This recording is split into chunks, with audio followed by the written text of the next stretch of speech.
حضرت علی المرتضیٰ شیر خدا رضی اللہ عنہ آپ نے پیارے محبوب علیہ الصلوۃ والسلام سے یہ فرمان ذکر فرمایا ہے.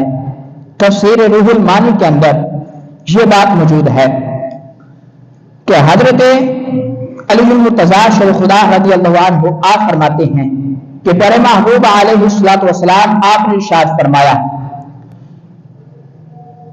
کہ حضرت ابراہیم علیہ الصلوۃ والسلام نے جب آسمانوں اور زمین کی بادشاہی کو دیکھا، یعنی کہ یہ وہ معاملہ ہے کہ جب حضرت ابراہیم علیہ الصلوۃ والسلام کو رب ذوالجلال نے آسمانوں کے اندر بھی جو کچھ بھی معاملات تھے وہ بھی دکھا دیے، اور زمین کے اندر روئے زمین پر جو کچھ بھی تھا حضرت ابراہیم علیہ الصلوۃ والسلام آپ نے سب کچھ ملاحظہ فرما لیا، سب کچھ دیکھ لیا. اب جب حضرت ابراہیم علیہ الصلوۃ والسلام اللہ کے نبی حضرت ابراہیم علیہ الصلوۃ والسلام آپ نے جب بادشاہی کو دیکھا تو اس دوران انہوں نے ایک ایسے بندے کو دیکھا جو کہ رب ذوالجلال کی نافرمانی کر رہا تھا. اب آپ نے جب اس کو رب ذوالجلال کی نافرمانی کرتے ہوئے دیکھا تو رب ذوالجلال کی بارگاہ میں اس کی ہلاکت کے لیے دعا کر دی. اے مالک مولا، یہ ایسا بدبخت ہے جو تیری روئے زمین پر تیری نافرمانی کرتا ہے، اس کے خلاف دعا کی. رب ذوالجلال نے آپ کی دعا کو قبول کر کے اس بندے کو ہلاک کر دیا. اب اسی طرح آپ نے ایک اور آدمی کو دیکھا جو کہ رب ذوالجلال کی نافرمانی کر رہا تھا، آپ نے اس کے خلاف بھی دعا کر دی. رب ذوالجلال نے اس بندے کو بھی ہلاک فرما دیا، ہلاک کر دیا. اب جب آپ نے تیسرے آدمی کو رب ذوالجلال کی نافرمانی کرتے ہوئے دیکھا تو اس کے لیے اس کی ہلاکت کی دعا فرمانے ہی لگے تھے کہ رب ذوالجلال کی طرف سے وحی نازل ہوئی.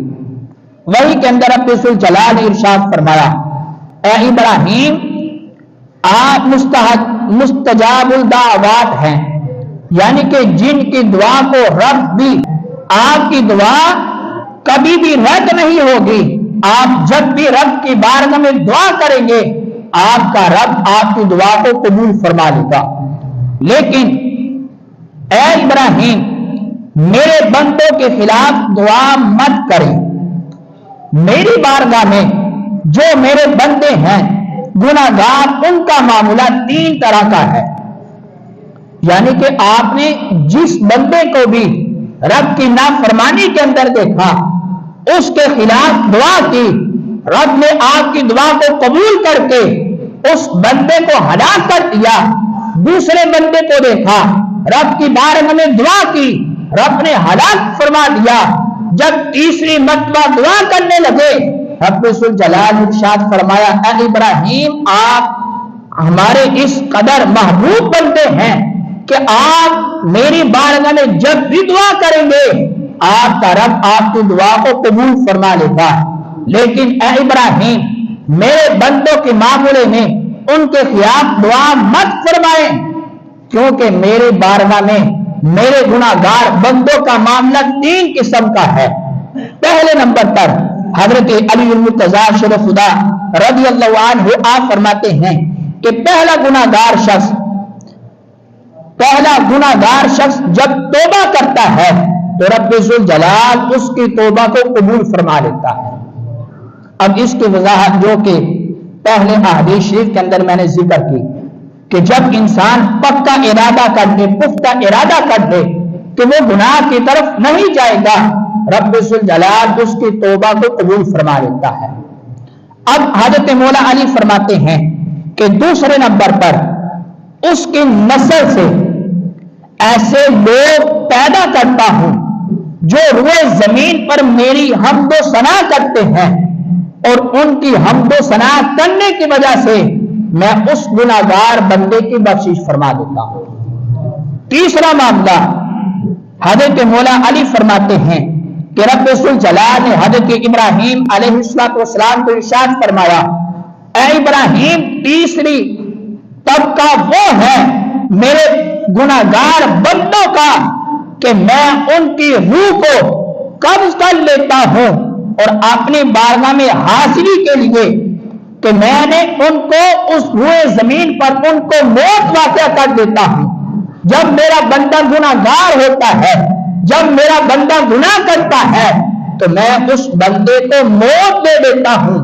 پھر ہوتا کیا ہے کہ جب قیامت کے دن وہ میری بارگاہ میں پیش کیا جاتا ہے، اگر میں چاہوں تو اس بندے کو اس کے گناہ کی وجہ سے عذاب کے اندر مبتلا کر دوں، اگر میں رب چاہوں تو میں اس گناہگار بندے کی بخشش فرما دیتا ہوں۔ تو سامنے کرام، رب ذوالجلال کی بارگاہ میں انسان جب بھی دعا کرے خالصتاً، انسان جب رب ذوالجلال کی بارگاہ میں توبہ کرتا ہے، رب ذوالجلال انسان کی توبہ کو قبول بھی فرما دیتا ہے اور پھر اس قدر رب ذوالجلال اس بندے پر انعامات فرماتا ہے۔ تو لہذا انسان کو یہ کبھی نہیں بھولنا چاہیے اور کبھی بھی انسان کے ذہن کے اندر یہ خیال نہیں آنا چاہیے کہ ہم نے شب برات پر رب ذوالجلال کی بارگاہ میں توبہ کی ہے، نوافل ادا کیے ہیں، قرآن پڑھا ہے، لہذا اب آئندہ سال دیکھا جائے گا، سارا سال جو کچھ مرضی کرتے رہیں۔ ارے بھائی، کیا پتا اگلے سال ہمیں شب برات یہ دیکھنی نصیب ہو یا نہ ہو۔ ہاں، رب کی بارگاہ میں انسان شب برات کے علاوہ بھی جب بھی توبہ استغفار کرے، رب ذوالجلال اس کی توبہ کو قبول فرما لیتا ہے۔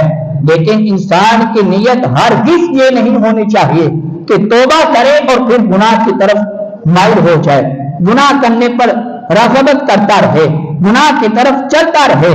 نہیں، بلکہ جب رب کی بارگاہ میں توبہ کی ہے تو اس گناہ سے انسان کو بچنے کے لحاظ سے رب ذوالجلال کی بارگاہ میں دعا کرنی چاہیے۔